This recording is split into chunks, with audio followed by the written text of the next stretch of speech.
Hey, good afternoon, everyone. This is Christopher Kraus, your Learning and Development Specialist at Embraer. Welcome to our remote learning webinar. This week's topic is Business Travel Security Basics. And I'm going to introduce our guest speaker in just a minute, but as always, a little bit of light housekeeping. John, if you could switch to the next slide there. It looks like everyone is already doing number one, hitting the first bullet pretty hard, muting our microphones, disabling our video. Thank you very much. Reminder, this session is being recorded and it will be available on Empower in the North America webinar pathway probably by the end of the day today. We do always have a Q&A session at the end of the presentation, so if you have some questions, that's awesome. Just make sure to make a note of them, and our guest speaker will take Q&A at the end. And as always, there's our post-session survey. We've got the QR code at the end. We'll ask you to complete the survey really quick, especially the last question, which is about future topics. Always looking to find out what you all want to see in the future. So with that, I want to introduce our guest speaker for today. We've got John Kufta on the call. John is our Chief Security Officer at Embraer. And John, it's all yours. Hey, thanks, Chris. Good afternoon, good morning, depending on what part of the country you find yourself in. Welcome and glad to be here. The information I'm going to give you today is stuff that you could use not just on business travel, but even on personal travel. And we have a limited amount of time, a whole lot of subject material to cover, and this will be, posted out there for future use. But if you ever have any questions, or if you just want to copy this, you can reach out to me or Chris. So let's start off with, you're scheduled to do a client call and you're traveling. And generally, if you're traveling outside the country or inside the country, I'm going to gear a lot of this towards international travel, but it basically overlaps with domestic also. So first off, familiarize yourself with the destination. And there's a lot of good resources out there if you're traveling internationally. One starting point, whether you're a U.S. cit, whether you're traveling on a U.S. passport, or if you're traveling on some other country's passport, good starting point is the OSAC website, Overseas Security Advisory Council website. It's free. It's sponsored by the United States Department of State. It's packed with lots of information, crime and safety reports, basically travel guidance, various alerts that that are happening in various countries, and that's a good starting point. And what OSAC does is they risk rank countries and locations, and even certain destinations, certain cities within certain countries on a 1 to 4 risk ranking. If it's a 3 or 4, generally 4 is do not travel. But contact me, give me a couple weeks before for a security briefing and what we need to do in that sort of circumstance. And like I talked to Chris before this started, we'll probably do a travel security 2 on just specifically traveling to the higher risk locations. But, do your research, look for published alerts, and also on specific country embassy sites. So if you're traveling on a German passport, if you're traveling on a Brazilian passport, there will be alerts on your Department of State or Foreign Ministry website. If you're a U.S. citizen, all right, and you're traveling abroad, anywhere internationally, this is a great program. It's free. The STEP program, Smart Traveler Enrollment Program, okay?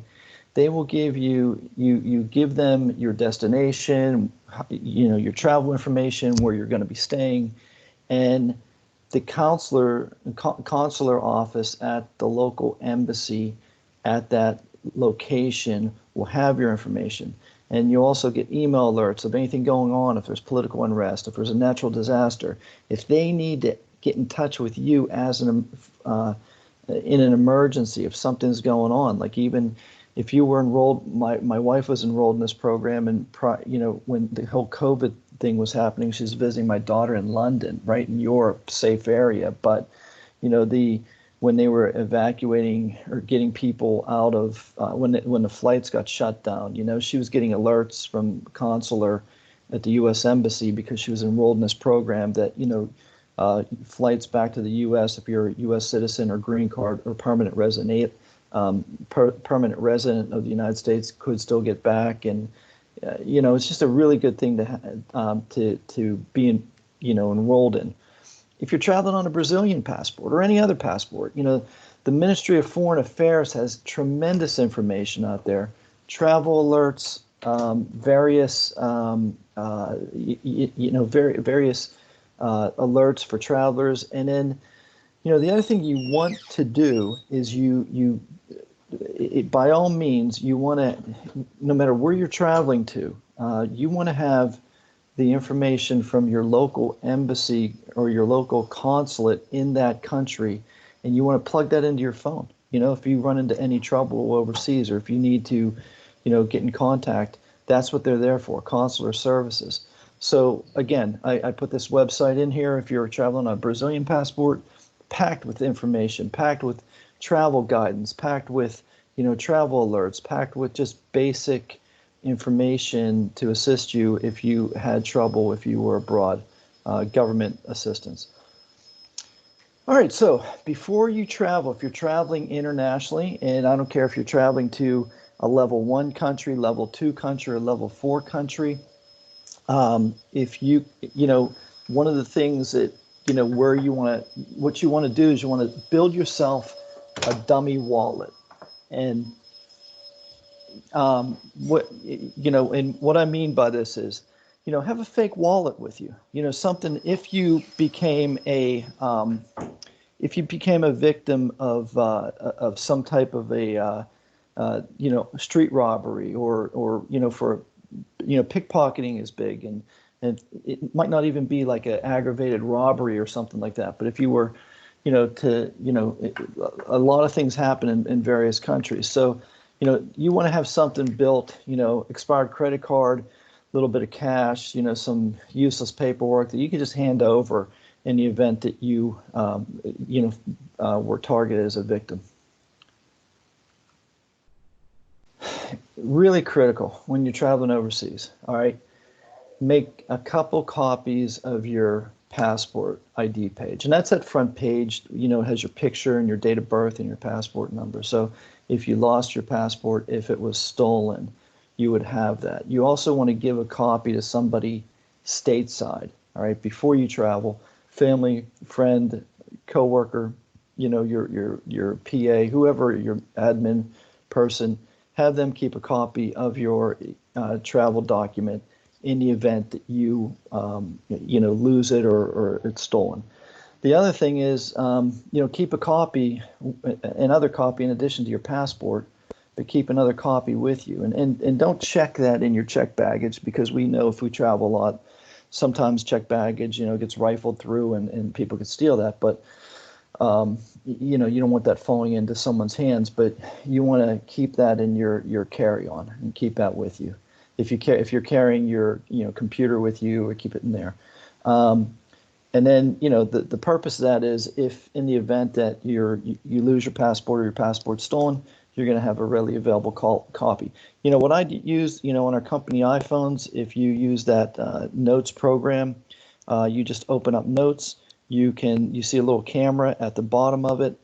You take when you hit that camera, it allows you to scan documents. I just scan an electronic copy of my passport ID page, and then I always have that electronically with me, in addition to taking a copy. Always, do you have any medical issues? Do you need vaccinations? And you find this out by going to your embassy. Do you need a special visa for travel to a specific country?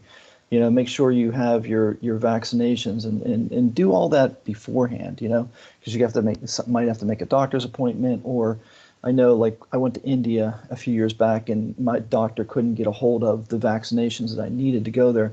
I went to the county Department of Health, and they administered vaccinations and things that I needed. Make sure you're not traveling if you have, any active medical problems that and then also your carry-on, take your medicine with you. if you're taking any type of prescription medicine or anything like that, make sure you put it in your, you have a sufficient amount. If you get delayed, if you're stuck on a tarmac somewhere, and have that in your carry-on, as well as, a sufficient amount in your carry-on, as well as your checked luggage. Vaccination card, I always keep that with me whenever I'm traveling. And I always I always have like a go bag, with basic over-the-counter type medications, like whether it's aspirin, Alka-Seltzer, something anti-diarrheal, something if you get food sickness or something like that, and even I generally take I'll get a prescription from my doctor for something stronger like Cipro or something if you have some type of intestinal problem when you're traveling. But here's the thing, and I've learned this, through traveling throughout the world. Make sure your medication, including over-the-counter, complies with the local laws of the host country. Places in the Middle East, basically, over-the-counter Benadryl and antihistamines are considered a narcotic, an illegal narcotic substance, right? So, and they have these listings on their, on their travel sites. And if you go to the Department of State or the Brazilian Foreign Ministry website, and you're saying, I'm going to, Dubai, they're going to tell you what you can and can't take in.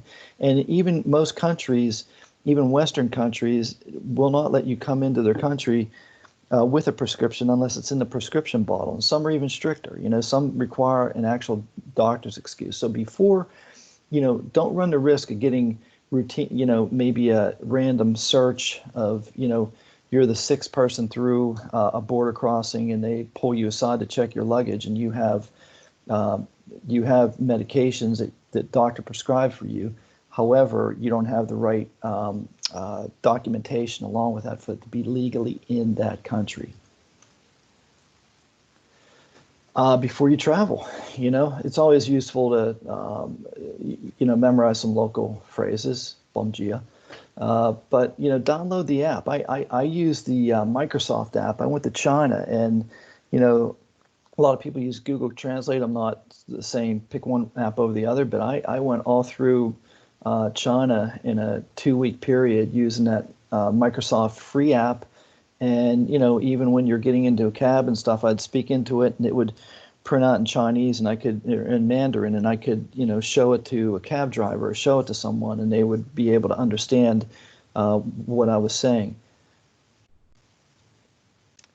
And, the food, we are, fortunate that, we live in a place where food and water safety is not an issue pretty much anywhere you go in this country. But, you get outside the country and there's lots of other issues. And then also, there's always the issue of at certain seasons of the year, different countries might have, certain infectious disease threats. Yeah, so that could be like, malaria, mosquito-borne illnesses, things of that nature. And prepare well before, because if you're going into an area where during where there might be a malaria season, you have to take those meds well before you get on the plane and go. Personal travel during a business trip, like after, if you tack on some vacation, just make sure you know where you're going, you're identifying any additional risks. Do the pre-planning beforehand. Road travel in certain countries, getting out to see a national monument or some area, there might be, additional concerns there. So do the research around security before you do that. And then, depending on the country you're going in, like Uber you find out that Uber and Lyft and some of these things that we take for granted here aren't even legal in certain countries. Although you might be able to download the app and you might be able to use the app there, those drivers are doing it illegally. So I found that to be the case in Hong Kong. It's not legal to use Uber in Hong Kong, even though drivers do it. And then you get, people will get into a cab or, in with an Uber driver, and then, oh, I need cash. They give you some story that, it's wrong. And then you end up, paying more than it would to get in a legitimate cab. So, even in safe countries, do the research on that. And if you're going into a higher risk area, it's good to just have the hotel book it for you, or have your, your contact there book your travel, or book your travel from the airport. Don't just show up in the airport and then what? How am I going to get to the hotel? I think I'll just jump in a car. That's really not good travel security. And always have an emergency plan. All right. You always have to think, what if? What happens if I become ill or injured? What's my plan B? Identify. Do you have any in-network coverage, and what are you going to do? How are you going to be treated if you're in that country? All right. So, when you're after you land, after you get to your destination, some basic do's and don'ts. All right. Don't stand out. Don't dress inconspicuously. Don't avoid displaying jewelry. Don't take your nice jewelry. Don't take, fancy rings. You know what I mean? Don't, having things out that could mark you as a target for a robbery. Never carry large sums of cash on you. I mean, that's kind of basic. I wouldn't do that in this country, let alone in another country. But, we talked about having a, you could keep a small amount of money in your top pocket, or in a pocket or something like that if you're, potentially a victim of a mugger or something. But always a dummy wallet, a drop wallet, something that you could, hand over in the event that, you become victimized. And then, and this is in the U.S. and this is anywhere. If you suspect you're being followed, it's always smart to get to a busy place, right? Get inside a market, get inside of a busy restaurant, go somewhere where you can ask for assistance, or you could call for help. And that help might be, your contact and the location, if the police aren't trusted, or police. But generally, if you get to a legitimate business, in the event that, you think you're going to be victimized, people in those countries are going to help you, because they rely on tourism and business travel. All right. I've had this happen, and this is a good thing, is why you get on these travel alert sites. If you're a U.S. citizen, you enroll in that STEP program, or if you're, traveling on another country's passport, and you make yourself available to the resources that are out there by your country's, whoever issued your passport. They'll alert you to things going on in that country, and they'll alert you to, if there's political unrest or demonstrations or anything like that. But if you, and I had this happen when I was traveling in Buenos Aires, and, we were down there on a business trip, and, weren't aware of it. It was just a spontaneous, rally and parade and demonstration against the government, broke out in the area where we were. And, I mean, and it didn't turn violent or anything like that, but you just want to extricate yourself from that situation and get out of there, because you just never know what can happen. And I also put in here, avoid commotions on the street. There's a lot of ruses out there, right? To gain people's attention. So, one thing that's common, like in Europe and stuff, is you'll have these small organized groups of criminals, and they're not violent, but they're trying to steal something from you. And you'll be walking down the street, and there'll be, at 5 different points, you'll be bumped by 5 different people, right? Spaced away from each other as if they're walking, right? But at one point, one of them during the bump is going to, each of them are trying to identify where you might be carrying money or valuables, whether it's a purse, whether it's a wallet.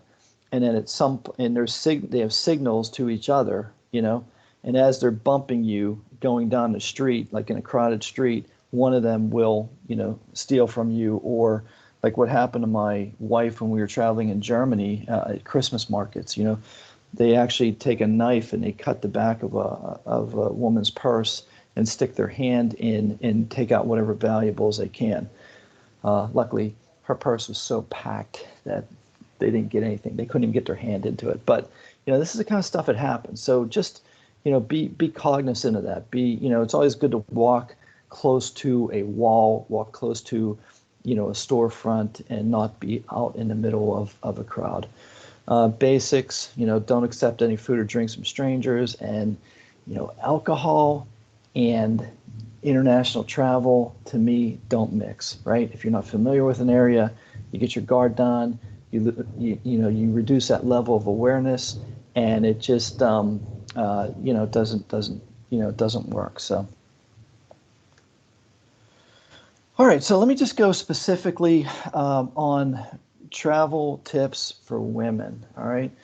Female travelers have additional risks, especially if you're traveling alone, depending on certain destinations, right?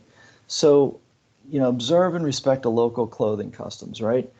And it's always good to, dress modestly, to avoid any type of attention being drawn to you. Now, like we traveled to Morocco, very westernized, great country, wonderful people. They very open and welcoming to tourists. However, culturally, women dress a certain way. Now that, not required to wear a headscarf or anything, but a woman, if, a lot of Westerners go there, but, a woman who is wearing, a short skirt or showing, exposed shoulders and things like that, that any type of skin is going to be, looked at differently, treated differently, and, attention will be drawn to that person. Comments might come, and, that's just the way it is. And so you want to understand the culture, respect the culture that you're going into, and do that to avoid attention to yourself. And that's really basically, whether you're a man, whether you're a woman, you never want to, like wearing flashy clothing, wearing jewelry, wearing things that would show any type of wealth. You just don't want to bring attention to yourself that can make you a target for a potential crime. It's always good, avoid eye contact. Most people, be aware of your surroundings, but avoid eye contact. And one other thing I want to, and also, wear a wedding ring, even if you're not married. A fake wedding ring will give a level of respect in some of these cultures and in places, where they will, look at a married woman differently than a man, or than a unmarried woman. One other thing too is I want to bring out situational awareness. And every time I go to a hotel, whether it's domestically or internationally, right? I always, I throw before, you check in, right? You put your bags in the room, but I always go back outside and I try to identify where is the fire escape, right? You're in a strange country, different fire regulations than they do in the United States and some westernized countries, right? But I want to know where the fire escape is, right? Because what do you do when there's a fire, right? You're supposed to get down, smoke rises. So if you need to breathe, the cleaner, fresher air is going to be on the bottom. You might be belly crawling to the nearest fire escape. What I always do is is the fire escape to my right? Is it to my left? And I mark out the steps. It takes me about 15, 20 seconds, right? Just to do that just to get into that. If I ever have to get out of that room in an emergency, whether it's natural disaster, whether it's a fire, whether it's, terrorist incident happens in a hotel, whatever it might be, right? If I have to get out of that hotel, maybe it's the closest exit is 5 steps away, and the other exit is 30 steps away, but I haven't taken the time. So I make a right instead of a left, and I end up going 30 steps as opposed to 5. And if you're doing a belly crawl, or if it's at night, if it's dark, you're alerted and you're confused, distracted. You want to know which way to go, right? So just do that little precaution when you check into a hotel. Identify where the nearest fire escape is. How many steps away is it? So if you're ever disoriented, how to get there and get there quickly. Couple more tips for women, but one important thing I want to point out here is, travel with a door wedge, right? Just a, a simple, it could be a little block of wood, or they sell rubber ones at, hardware stores and things like that. But just a door wedge, if somebody knocks on your door or if somebody tries to force entry, that wedge is going to stop. Something simple like a door wedge would stop somebody from getting into your room.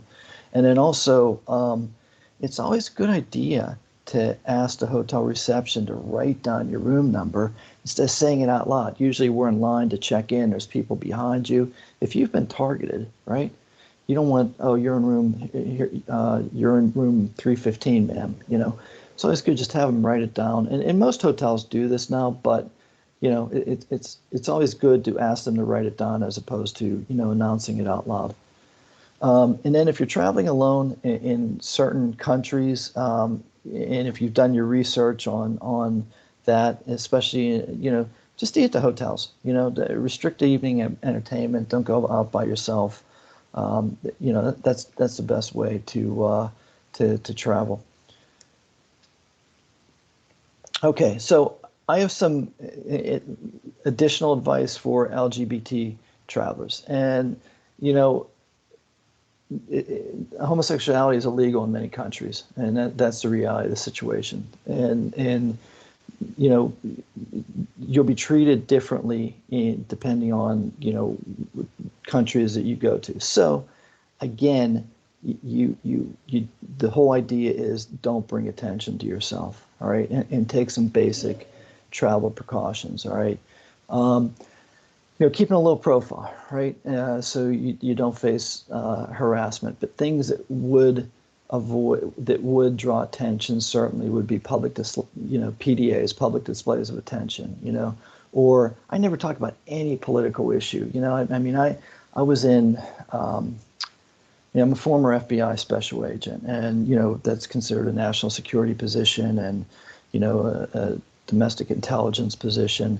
And, even though I'm retired and I'm no longer in the government, I'm seen in certain countries, right, that have views that are not friendly to the United States on business travel. I know that, I could be a target, right, of a foreign government, and, I know in some of my travels, that people have tried to get me to talk about things, political things and political views. And what do you think of our government and that kind of stuff? I know if I open my mouth and start talking about that stuff, with my background, I could, I would be a target, and it could be, government targeting me, and I could be, in a lot of trouble and arrested in those countries for that, because the last thing I want them to think is I'm somehow working as a foreign agent, on behalf of the government. So I just stay away from any political issue, and the same with, expressing, opinions in that country, that culture, that they're behind the times or whatever. It is what it is, right? And it would just bring more attention and potential abuse. And then, again, if you are an LGBT traveler, come to me or come to the chief security officer, or we have a PSS, Charles Sardano. Come to us and we'll do the research for you. We'll do a travel briefing for you. And the whole idea is to keep you safe. We don't want anything happening to our employees. And then some more advice for LGBT travelers. If there's anything on your mobile device, any images, any apps, anything that would, potentially identify, you as an LGBT traveler, it's critical to get those off your phone or take a different phone or something with you. And we can work on that. But, in these countries where it is still considered illegal behavior, you could be targeted. You could be, pulled over, coming through customs. It's routine to do searches of phones and media and things like that. So, you just don't want anything that would, raise the level of risk. And I think we're pretty close to time here. We might have went over a little bit because we covered a lot, but I'll leave it open for any questions. Hey, John, thank you. We're right on time. So guys, if you do have to drop off, understandable, but if you can stick around for a few more minutes, I'm sure some people have some good questions. So if you have a question, just unmute your speaker, or I'm checking the chat here too. So go ahead and type in your question if you prefer to chat.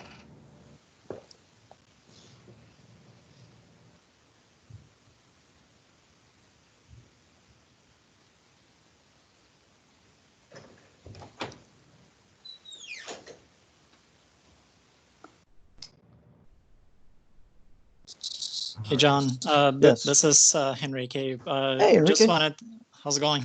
Good, good.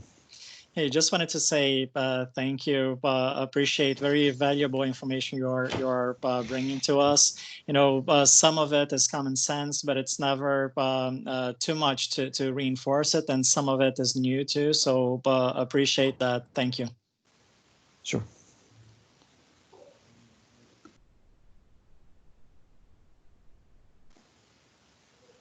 All right, John, I think unless anybody else has any other questions for you, I think we've come to the end. Please make sure to use that QR code that's on the screen. Just grab your phone, open up the camera, point it in the direction of the QR code. The survey will start. I'm also going to send out the survey afterwards. So if you prefer not to use the QR code, you can just use the link in my survey. But with that, thank you, John, for this information. This has been great. It will be up on Empower by the end of day today. And here's John's information. If you want to give him a call, strongly suggest you do.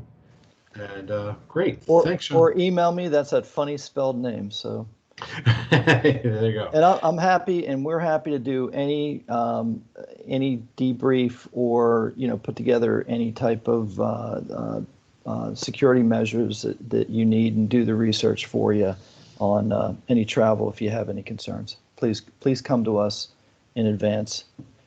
Good to know. Thank you. All right, everybody, have a great weekend, and we'll see you all soon.